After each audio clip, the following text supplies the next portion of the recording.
الحمد لله على نعمه التي لا تحصى، والصلاة والسلام على من شفاعته ترجى.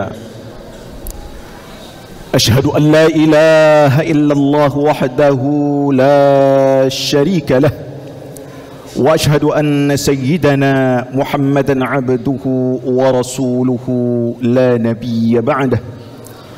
اللهم صل وسلم وبارك وكرم على سيدنا ومولانا محمد وعلى آله وأصحابه أجمعين.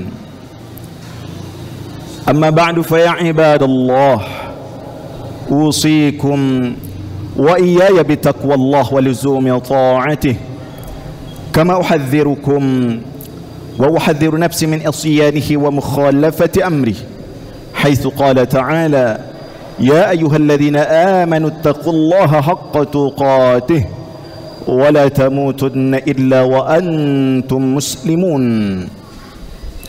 Ma'asyiral hadirin, kaum muslimin, jamaah Jumat yang senantiasa dimuliakan Allah Subhanahu wa taala.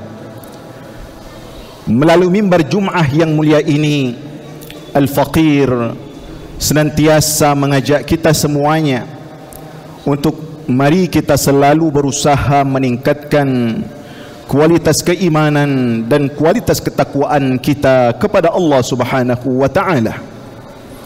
Karena demi Allah, tidak ada yang dapat menyelamatkan kita dalam kehidupan dunia yang fana ini, terlebih lagi dalam kehidupan yang kekal abadi nanti, kecuali bekal ketakwaan yang tulus kepada Allah Subhanahu wa taala. Kaum muslimin yang dimuliakan Allah, tema khutbah kali ini akan mengangkat seputar salamatus sadar, kepribadian seorang muslim. Salamatus sadar bermakna bersihnya hati, bersihnya dada, lapangnya dada kita dari keburukan dan kebusukan. Salamah artinya lawan dari sakit. As-sadr artinya dada atau hati. Maka salamatus sadr harus dimiliki oleh seorang muslim, karena ketika hatinya lapang, dadanya lapang, hatinya bersih, maka dia akan mudah menjalani kehidupan dunia yang penuh dengan berbagai ujian dan cobaan ini. Allah Subhanahu wa taala menegaskan bahwa nanti pada hari kiamat tidak akan berguna harta yang kita miliki, anak keturunan yang kita miliki, kecuali kita membawa semuanya itu dengan hati yang bersih. A'udzu billahi minasyaitonir rajim. Yauma la yanfa'u malun wala banun illa man atallaha biqalbin salim. Hati yang selamat, hati yang bersih, jiwa yang lapang, dada yang lapang, maksudnya seorang muslim hendaknya bersih hatinya dari segala keburukan terhadap muslim yang lainnya, bersih hatinya dari segala kejahatan, iri dengki kepada muslim yang lainnya. Rasulullah sallallahu alaihi wasallam ketika ditanya tentang siapa yang paling istimewa di dunia ini, Rasulullah menjawab, kullu mahmumul qalb saduqul lisan. Para sahabat mengatakan, ya Rasulullah, kami sudah faham orang yang jujur bicaranya itu, tetapi kami tidak faham apa yang engkau maksud dengan mahmumul qalb. Rasulullah menjawab, at-taqiyun naqi la ithma wala baghya wala hasada wala ghil. Mahmumul qalb itu adalah orang yang hatinya bersih, bertakwa kepada Allah Subhanahu wa taala, tidak menyimpan dendam, tidak menyimpan kebencian, tidak menyimpan iri hati kepada siapapun. Itulah yang dimaksud oleh Rasulullah sallallahu alaihi wasallam, orang yang paling istimewa di dunia ini mereka yang memiliki hati yang bersih, dada yang lapang. Seorang yang memiliki salamatus sadar, dia tidak pernah menginginkan keburukan untuk saudaranya.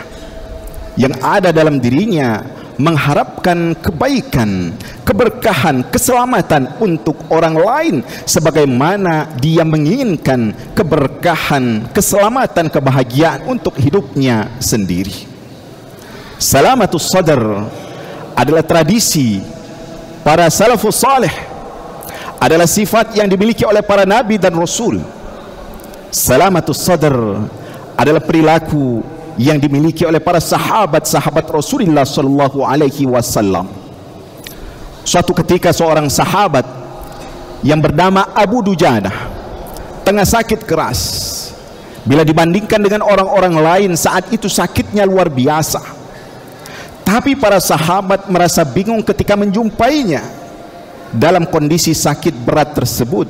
Wajahnya tetap berseri-seri, tidak menyimpan kebencian, tidak menyimpan kegundah-gulanaan. Wajahnya senang, bahagia, berseri-seri, seakan-akan dia tidak merasakan sakit yang luar biasa tersebut. Lalu para sahabat bertanya kepada beliau, apa rahasianya yang membuat anda begitu tenang, sabar, berseri-seri wajahmu? Abu Dujanah menjawab, sesungguhnya aku tidak pernah bicara tentang sesuatu yang tidak ada manfaat bagiku. Saudaraku yang dimuliakan Allah Subhanahu wa taala, berapa sering kita mengeluarkan ucapan, berbicara yang kita tidak faham. Kadang-kadang seakan-akan kita lebih mengerti daripada orang lain. Pembicaraan yang tidak bermakna, bermanfaat bagi dunia dan akhirat kita. Abu Dujanah mengatakan, rahasianya kenapa saya senang, bahagia walaupun dalam kondisi sakit, saya tidak pernah berbicara tentang sesuatu yang tidak bermakna, bermanfaat untukku. Dan yang kedua, sesungguhnya aku tidak pernah menyimpan kebencian dan dendam kepada siapapun. Kaum muslimin yang dimuliakan Allah Subhanahu wa taala, salamatus sadar adalah prasyarat amal ibadah seseorang diterima oleh Allah Subhanahu wa taala. Disebutkan dalam sebuah riwayat hadis yang maknanya, tu'radul a'mal kulla yaumil itsnin wal khamis. Amal-amal hamba Allah Subhanahu wa taala ini akan diangkat, akan disaksikan oleh Allah Subhanahu wa taala setiap hari Senin dan hari Kamis. Allah Subhanahu wa taala akan mengampuni semua dosa orang-orang yang tidak mempersekutukan Allah Subhanahu wa taala, illal musyahin, kecuali orang-orang yang memiliki perselisihan, permusuhan dengan orang lain, kebencian kepada orang lain. Lalu dalam hadis itu disebutkan, anziru, biarkan dulu amal-amalnya ini, tidak usah dihitung. Kenapa? Karena orang-orang ini masih menyimpan dendam, masih menyimpan kebencian kepada sesama. Kaum muslimin yang dimuliakan Allah Subhanahu wa taala, salamatus sadar juga adalah kepribadian para penduduk surga. Dan orang-orang yang akan masuk surga itu adalah mereka yang memiliki salamatus sadar. Dalam Al-Quran Allah Subhanahu wa ta'ala sebutkan, wa naza'na ma fi sudurihim min ghillin ikhwanan ala sururim mutaqabilin.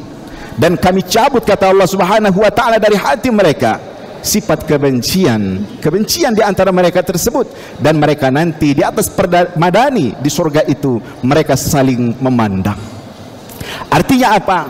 Artinya seseorang yang nantinya menjadi penduduk surga adalah mereka yang memiliki kelapangan dadanya, kebersihan hatinya, tidak menyimpan kebencian, iri dengki kepada sesama.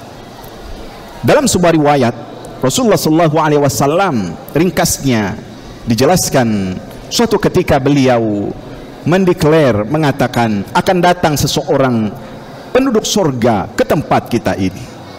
Para sahabat semuanya melihat siapa yang akan datang tersebut. Lalu datanglah seorang Ansor, orang yang tidak begitu terkenal di kalangan para sahabat.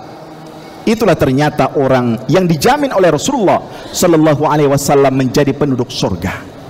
Hari berikutnya Rasulullah katakan begitu juga.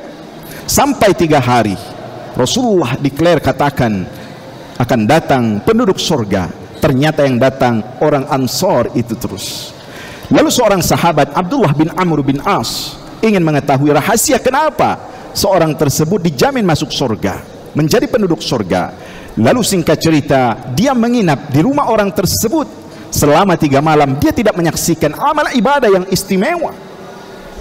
Tetapi ketika dia akan pulang, Abdullah bin Amr bin As mendengarkan ceritanya yang luar biasa.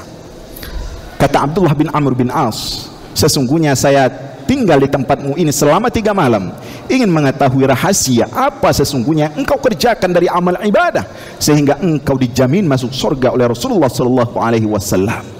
Sahabat itu mengatakan, ma huwa illa ma ra'aita, apa yang engkau saksikan setiap malam itulah yang aku kerjakan. Ghaira anni la ajidu fi qalbi ghishan ala ahadin minal muslimin, namun sesungguhnya aku setiap malam, setiap akan tidur, hatiku bersih, tidak pernah menyimpan dendam, kebencian atau iri dengki kepada nikmat yang Allah anugerahkan kepada orang lain. Ternyata kata Abdullah bin Amr bin As, inilah rahasianya yang engkau mendapatkan jaminan surga. Sebuah perbuatan yang sepertinya mudah tetapi sulit untuk dikerjakan. Tidak sedikit seseorang di dunia ini mampu menjaga sholat 5 waktunya, mampu menjaga puasa Senin Kamisnya, zakat dan sedekahnya, tetapi sangat sedikit sekali orang-orang yang mampu menjaga hatinya dari kebencian kepada orang lain. Semoga Allah Subhanahu wa taala senantiasa membimbing kita untuk menjadi pribadi muslim yang memiliki sifat, karakter, perilaku salamatus sadar, bersih hati kita, lapang dada kita dari kebencian dan keburukan kepada sesama. Semoga Allah Subhanahu wa taala senantiasa menjadikan kita hamba-hambanya yang selalu berusaha untuk senantiasa dekat kepada Allah Subhanahu wa taala. Barakallahu li wa lakum fil Qur'anil azim wa nafa'ani wa iyyakum bima fihi minal ayati wa zikril hakim wa taqabbala minni wa minkum tilawatahu innahu huwas samiul alim. أقول قولي هذا وأستغفر الله العظيم لي ولكم ولسائر المسلمين والمسلمات والمؤمنين والمؤمنات فاستغفروه إنه هو الغفور الرحيم.